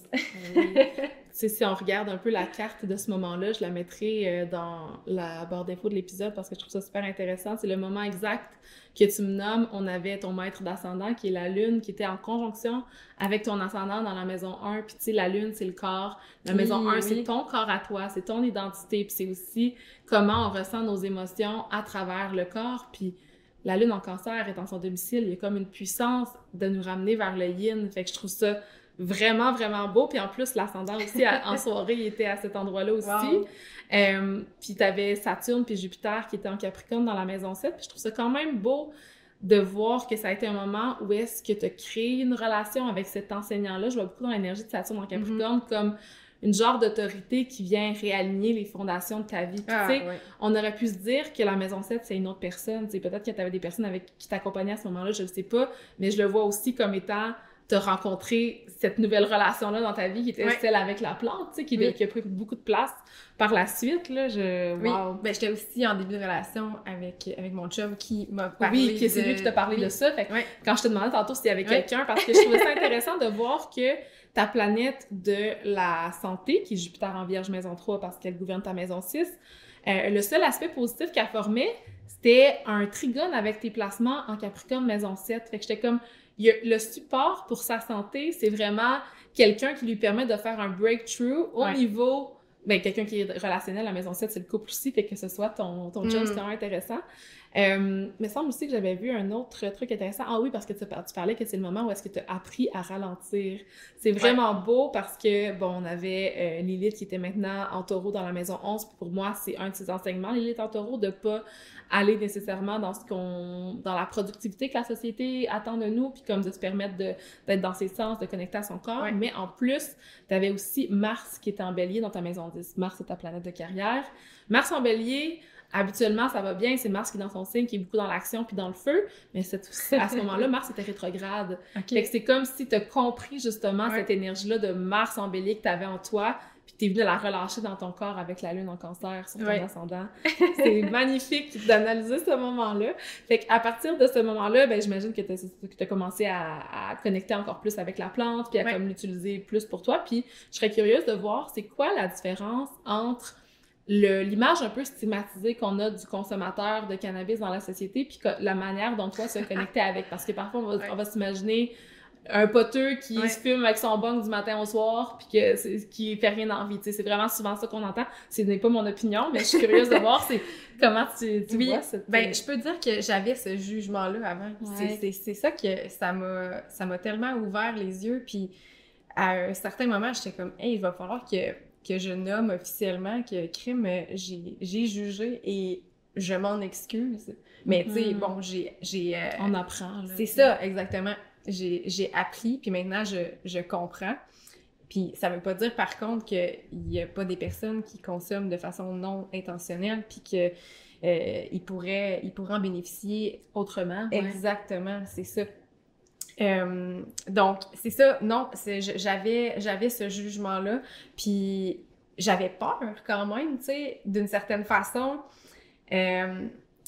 Comment que moi, je vais le vivre, ça va-tu me rendre lâche? Oui, c'est ça qu'on s'imagine, là. C'est ça, tu sais, malgré les bienfaits thérapeutiques que j'avais découverts dans mes recherches, dans mes lectures d'études scientifiques, je me disais, mais comment que ça va se transposer au quotidien? Comment je vais le vivre? Puis, tu sais, au final, j'ai découvert rapidement que j'avais une sensibilité à la gorge, mais tu sais, je veux dire, mon conjoint, lui, avait un vaporisateur, puis ça, c'était sécure pour les poumons. Ça l'arrête à 410 degrés Fahrenheit, puis c'est la température qui a été étudiée qui est sécuritaire pour les poumons. Mais malgré tout, moi, je me rendais pas là, j'avais une sensibilité, donc je me disais, bon, mais ça va être plus de l'huile pour moi. Donc, je prenais de l'huile le soir. J'en prenais pas dans le jour au début, jusqu'à temps où est-ce que mes recherches m'amènent à découvrir que je pourrais bénéficier de prendre de l'huile le matin, mais pas nécessairement du THC, plus du CBG, du CBD. Mais encore là, mes recherches avec ma condition m'avaient comment dire, mis un bémol sur le CBD. Parce que, quand je disais tantôt que le cannabis a plusieurs molécules à l'intérieur, il y a des terpènes, ça c'est comme des huiles essentielles, qui agissent de façon synergique avec les cannabinoïdes.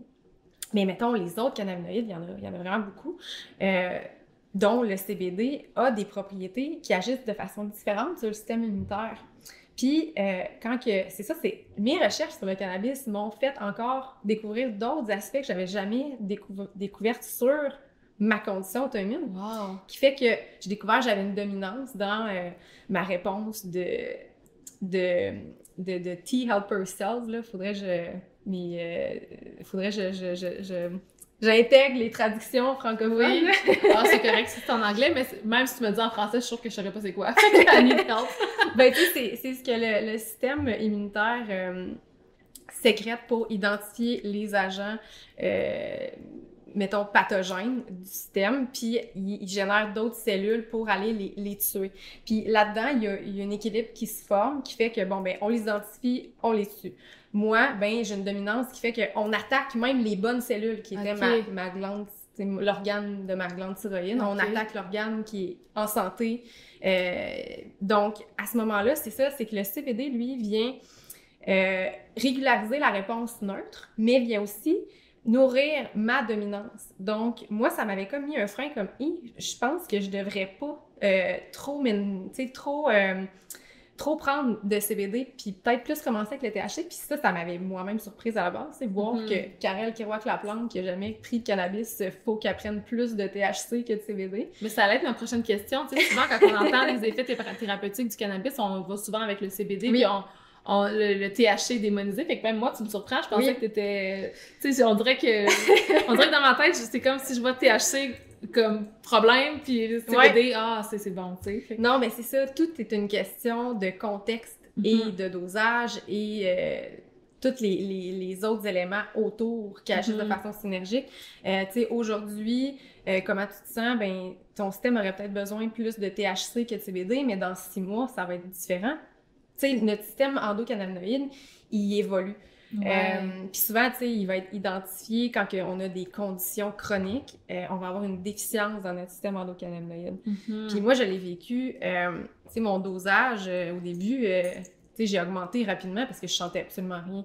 Tu sais, la soirée, là, on a progressé en dosage. Je veux dire, mon copain, il comprenait pas comment que je sentais rien. Fait qu'on augmentait. Tu sentais rien au niveau de comme l'effet... Aucun effet tout court, là. Ah, je oui. sentais... Non, je me suis rendue à 50 mg, là. Okay. C'est énorme comme dosage. Puis il y avait du THC aussi là-dedans, ou C'était principalement du THC. Il y avait des traces de CBD. OK. À cause de mes recherches qui m'avaient pointé que je devais être prudente avec le CBD, surtout au départ. Malgré que c'est pas quelque chose qui est très connu dans l'industrie du cannabis, malgré tout, là. C'est vraiment, tu sais, j'ai lu des études scientifiques, puis j'ai fait des liens avec d'autres conditions qui ont la même dominance que moi avec le système immunitaire. Wow. Fait que moi, c'est une dominance en TH1, T-Haber-Styles 1. Puis je devais trouver des agents qui stimulent l'autre côté, qui est le TH2. Et donc, le THC en fait partie. Il stimule le TH2. Fait que c'est ça, c'est hyper scientifique, mais c'est pas des éléments que nos médecins ont appris, malheureusement, à l'école. C'est ça, c'est le partage d'informations qui est pas là.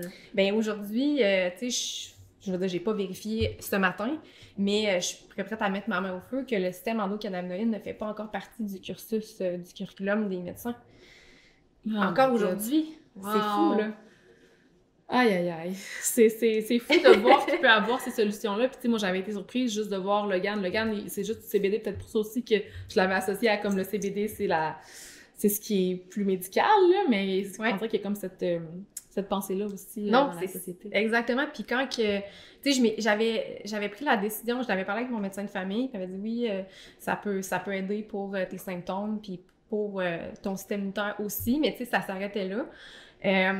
Puis, ben, étant donné que j'avais pas pu avoir un autre suivi avec mon spécialiste qui est vraiment spécialisé avec Hashimoto concernant la supplémentation en cannabinoïdes, je me suis dit, ben, je vais faire confiance à mes recherches, là. Je veux dire... Ben oui, j'ai tellement... avec ton Vénus et ton Jupiter en Vierge, ben, ton 3, là, clairement, tu as fait tes recherches, puis est-ce que ça devient un peu comme, pas une obsession, mais comme est-ce que tu plonges vraiment deep, là? Oui, ça peut devenir une obsession. Oui. Des fois, Jupiter, il est peut-être un peu dans l'excès des petits détails. Je trouve ça super intéressant. Ouais. Puis, j'ai envie un peu que tu me parles de comment ça se passe, une rencontre avec toi. Tu sais, à quoi une personne peut s'attendre. Tu sais, on t'a entendu parler de ta condition, puis moi, je le sens même qu'il y a déjà un tabou à l'intérieur de moi, puis ce tabou, tu sais, qui vient de la société, on s'entend, là. Mais de comme, OK, moi, mettons, j'ai de l'anxiété, pourquoi j'irais explorer le cannabis plutôt que de prendre, par exemple, des médicaments pour l'anxiété ou que de faire de la méditation? C'est comment que... Oui, ben en fait, tu sais, c'est sûr que ça reste un choix. Ouais. Un choix, tu sais, entre les différentes approches, nos croyances, notre background et tout.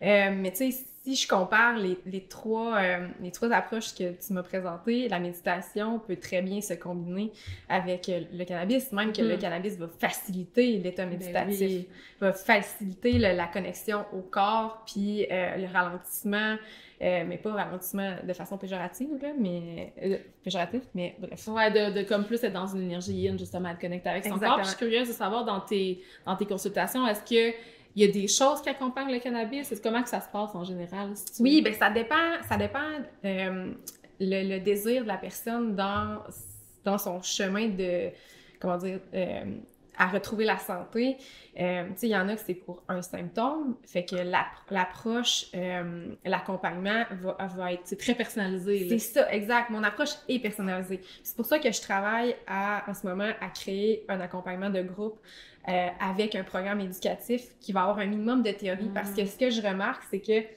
je dois faire beaucoup d'éducation, puis c'est pour ça que je fais ce travail-là, parce que les médecins, malheureusement, ils n'ont pas le temps de faire l'éducation, puis c'est pour ça que des fois, ils sont pas enclins à parler de cette thérapie-là, parce qu'ils savent que ça nécessite une part d'éducation.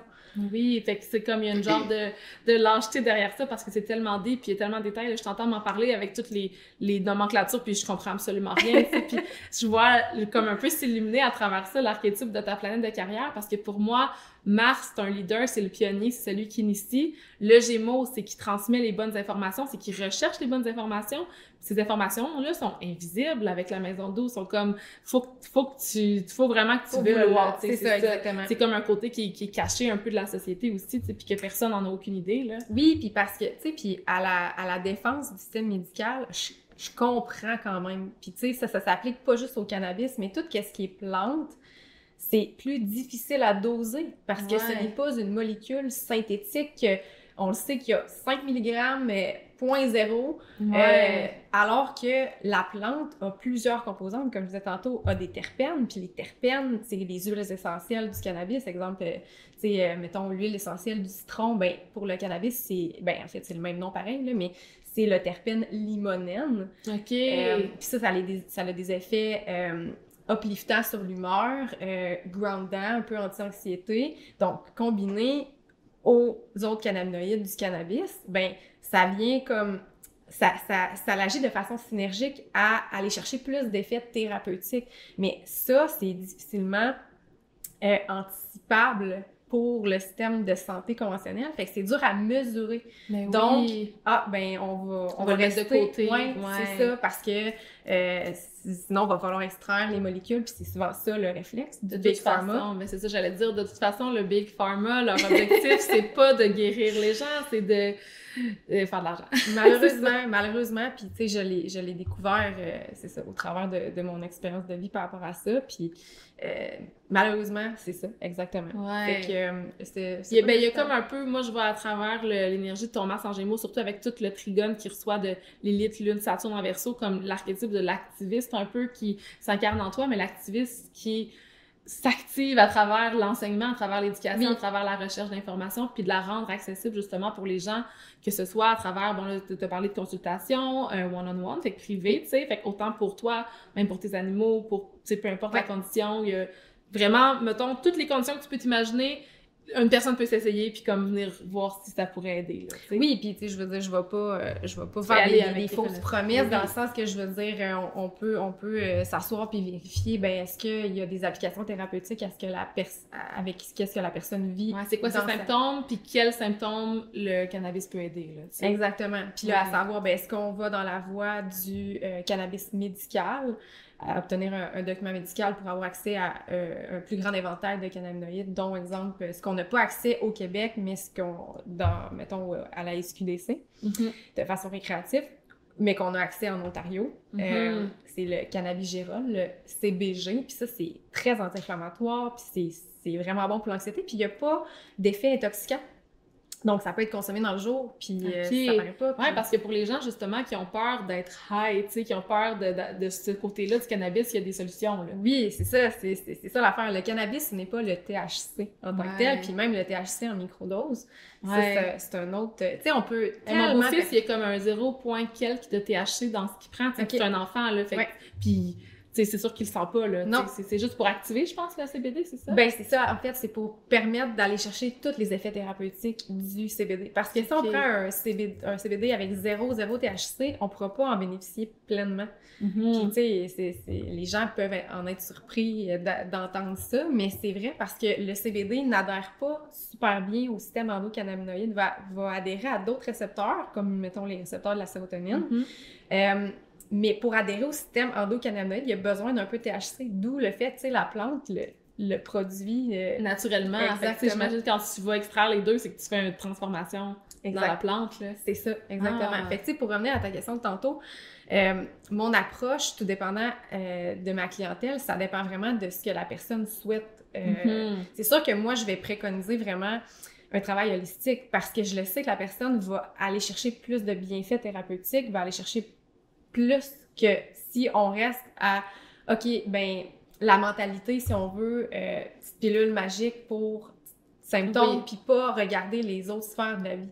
Oui. C'est pas que je suis curieuse puis je veux savoir qu'est-ce que les gens font dans leur vie, mais c'est vraiment, oui, je suis curieuse, point, mais c'est vraiment de pouvoir, d'aller chercher le plus de bienfaits possible puis de façon sécuritaire parce que ça touche à c'est comme si tu Tu sais, tu vas voir le médecin, tu te dis que tu vis de l'anxiété, un petit médicament, tu t'en vas, c'est terminé, mais c'est comme si là, tu te permets d'aller voir la multiplicité des symptômes, du mode de vie, les nuances de la personne, puis je vois beaucoup l'archétype du Gémeaux là-dedans, tu sais, qui veut tout comprendre, tu sais, tout connaître les faits pour trouver les meilleures solutions, puis pour prendre action avec Mars, puis pour ça, ça demande d'investiguer, puis l'archétype de l'investigatrice est très là dans ton Mars en Gémeaux maison 12, c'est d'aller dans justement ce qu'on voit pas, ce qu'on sait pas, pour pouvoir creuser, comprendre, puis ensuite prendre action, tu sais, puis inclure ça dans notre vie. Puis là, tu sais, je sais que tu le fais en consultation, mais là, t'as des programmes qui s'en viennent, t'as comme... Parle-moi donc de tout ça, là. Oui. Ben, juste pour terminer sur mon approche, tu sais, c'est parce que il y a tellement de façons de combiner, de combiner les bienfaits. Tu sais, c'est comme tu disais, tu sais, aller à la source, tu sais, mon travail, c'est d'aller à la source, puis le cannabis peut aider à aller à la source, parce que ça révèle les sensations dans notre corps, tu sais, ça vient en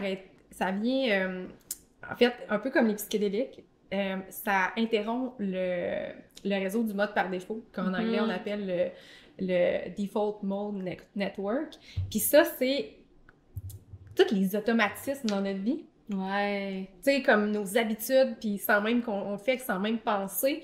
Puis en interrompant, tu sais, on peut penser que ça peut être négatif, mais non, c'est plus de comme, OK, je prends une pause, puis j'observe, puis qu'est-ce que je fais, pourquoi je le fais, puis là, c'est là qu'on prend conscience de, OK, ça vient de là.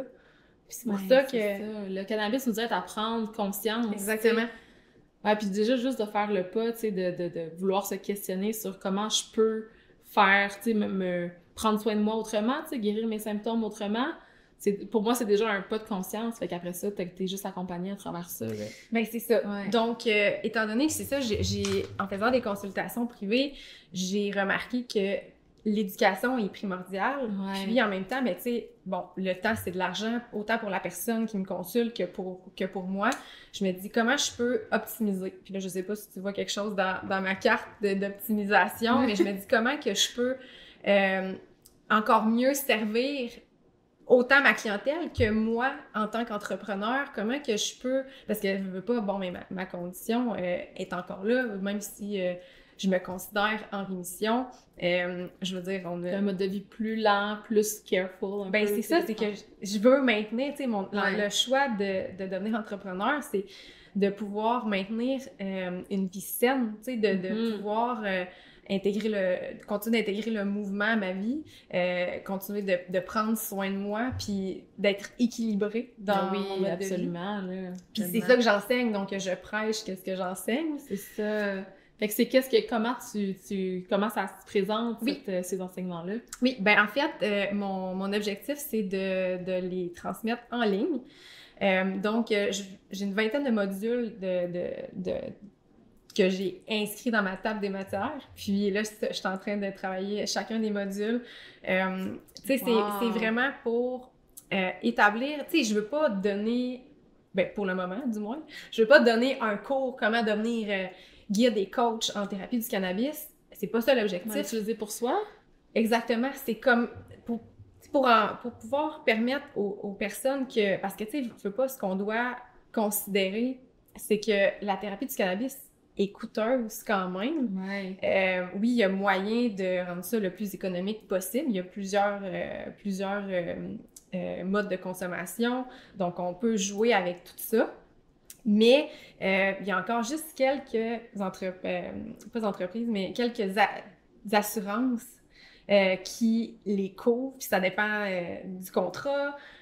Donc, je suis sensible à ça parce que je suis passée par là. Tu sais, c'est ça. Puis souvent, les personnes qui ont des troubles de santé, mais ils ont investi plein d'argent. Fait que, bon, je charge pour mes consultations, puis en plus, la personne doit payer pour les produits de cannabis.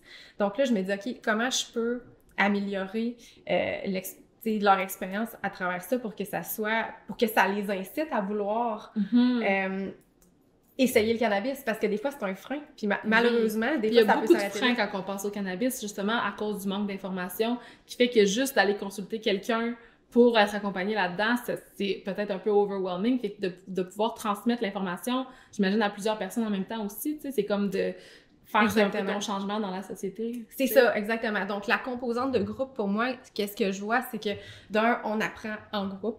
Donc, de la façon que ça va se présenter, c'est que je veux quand même inclure des rencontres en personne, surtout pour les personnes qui vivent une multitude de choses dans leur vie, une multitude de symptômes ou qui vivent avec des conditions plus chroniques, complexes. Pour permettre de personnaliser quand même. Pour moi, c'est vraiment un hybride. Comment je peux quasiment donner l'impression de faire une consultation privée, mais que ça se fasse aussi en groupe pour... C'est ça, la portion éducation, que tout le monde puisse la recevoir en même temps, exact. Mais que le service personnalisé puisse être plus individuel puis adapté à chaque personne, tu sais. Exactement. Ouais, donc, ça me fait penser à ce que je fais dans mon astro. Tu sais, je forme des astrologues, on apprend ensemble, mais après ça, tu sais, on fait du mentorat, puis tu sais, fait que c'est comme un peu la même chose. Oui, c'est vraiment très cool. Puis je trouve ça intéressant parce que tantôt, quand tu parlais d'efficacité, ben pour moi, tu sais, Vénus-Jupiter en maison 3, la maison 3, c'est comment on communique, puis c'est aussi avec, tu sais, qui qu'on côtoie, c'est avec qui qu'on a des échanges, puis je vois vraiment cette énergie-là de Jupiter qui est comme, OK, dans le global, j'ai envie d'éduquer, de permettre aux gens de comprendre, d'investiguer comme moi je l'ai fait, mais à travers moi, d'une certaine façon, en incarnant un peu l'archétype de l'enseignante, puis dans comme toutes les multiples facettes de qui ils sont, sans que ce soit nécessairement spécifique, tu sais, il y a comme une grande ouverture, une grande nuance dans ce que tu partages, je trouve ça tellement beau. Ben, wow! Fait que si, mettons, on veut comme en savoir plus, on veut comme peut-être s'inscrire à ça, comment ça fonctionne? C'est quoi le plan, là? Oui, ben pour l'instant, j'ai mon site web qui est disponible, puis je vais te transmettre un lien. Tout dans la barre d'infos, ce que Karel va nommer, là, ça va être à cet endroit. Oui, fait que j'ai mon site web. J'ai aussi les réseaux sociaux, mais que je vais commencer sous peu à publier du contenu, à être plus active. Puis c'est ça, je vais aussi inclure un lien pour mentionner l'intérêt. Si les personnes sont intéressées à ma première cohorte de mon programme éducatif d'accompagnement en groupe, tu sais, ça va être des capsules vidéo. Mon objectif, c'est de rendre ça le plus digeste possible. Donc, parce que je sais que les gens sont occupés, qu'on est dans une société qui va vite, même quand on veut ralentir au maximum. Donc, c'est ça. Fait que des capsules vidéo, ça va inclure des suivis en groupe pour répondre aux questions.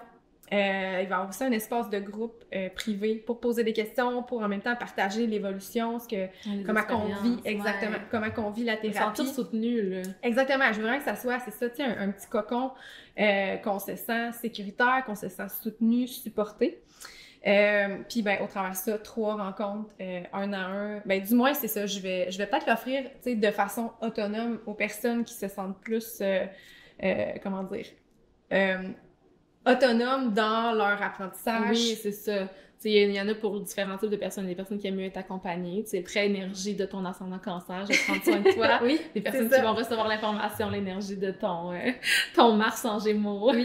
Puis je trouve ça intéressant parce que je sais pas c'est quoi un peu ton timeline avec ça. Puis je pense que tu te permets aussi de ralentir puis d'écouter ce qui est présent pour toi. Mais je vois qu'en ce moment, tu sais, vu qu'on a Jupiter qui est en Gémeaux dans ta maison 12, je te disais que c'est une expansion de carrière. Mais dans Mars, en Gémeaux maison 12, c'est comme... J'écris, je fais des recherches comme dans l'invisible un peu, en background, puis je suis en train de comme prendre action puis monter ça tranquillement. Oui, c'est vraiment ça. C'est Jupiter qui va être là jusqu'à juin prochain. Fait qu'on dirait que j'ai l'impression que le transit de Jupiter en cancer, je dis ça de même, là, je te mets pas de pression, je t'oblige à rien, mais Jupiter en cancer dans la maison 1, c'est comme, OK, l'archétype de la mère, de celle qui prend soin, est là comme un peu dans ton énergie, fait que genre oui, ben j'aime ça que tu le nommes parce que mon but, c'est vraiment d'autonomiser les personnes, tu sais, moi, je me suis sentie empuissancée d'apprendre, de comprendre, puis ensuite de pouvoir personnaliser ma propre consommation, ma propre utilisation du cannabis de façon intentionnelle, thérapeutique, puis sécuritaire, puis c'est possible, même si on veut pas devenir une praticienne en santé holistique, par exemple. Mais oui, absolument, tu sais, on peut le faire pour soi, puis juste avoir un outil de plus au final, tu sais, puis un outil qui change des vies, là, comme on peut le voir pour toi. Là. Oui, puis c'est que comprendre pourquoi ça fonctionne, mais ça l'aide à faire le chemin de... Puis à s'ancrer, à s'affirmer justement dans sa vision, puis à reprendre son pouvoir, puis exactement. Ça pour moi c'est vraiment une belle image d'un transit qu'on vit en ce moment, pas exactement en ce moment parce que Pluton est en rétrograde, mais on a commencé Pluton en Verseau en janvier dernier, puis l'énergie de Pluton en Verseau pour moi c'est de venir tout déconstruire les idéologies de la société pour les reconstruire dans quelque chose qui un peu qui sort des normes. Tu sais, puis toi, évidemment, ça c'est dans ta maison 8, fait que j'ai l'impression que tes 20 prochaines années, les années dans lesquelles Pluton va être dans ta maison 8, que tu vas agir comme un peu comme une figure de pouvoir au niveau de la transformation de ces idéologies-là tabou avec ta maison 8. Fait que j'ai juste envie de dire que les personnes qui se sentiraient appelées par ça aujourd'hui, ben regardez, il est où le transit de Pluton dans votre carte du ciel? Pluton en Verseau, j'ai l'impression que ça va emmener dans notre société beaucoup d'ouverture sur tout ce qui est les plantes, les psychédéliques, mais aussi tout ce qui est un peu rejeté de la société. C'est comme si maintenant on laisse de la place à comme les différentes opinions puis à ouvrir notre esprit. Oui, ben c'est ça que j'invite les personnes à faire, à être curieux, à s'intéresser puis à développer leur esprit critique. C'est ça que j'enseigne dans mes accompagnements aussi, c'est à aller au-delà de ce qu'on se fait dire, tu sais, justement, aller vérifier qu'est-ce que je vous dis.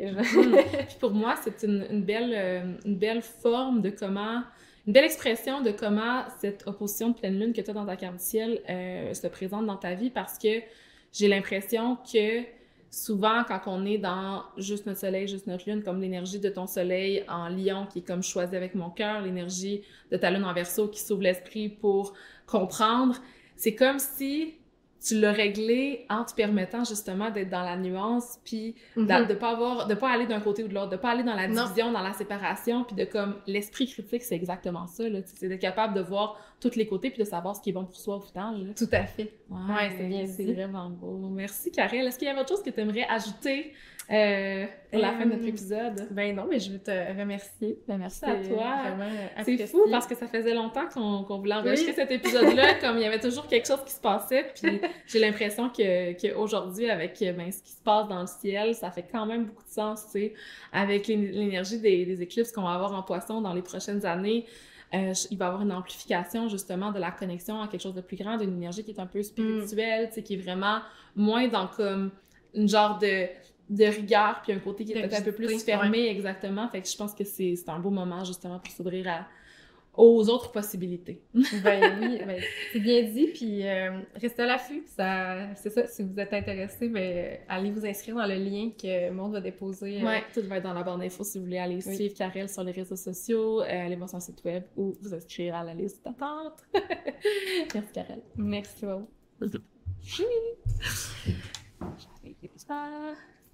J'ai comme peur, mais... Yay! Tout est good!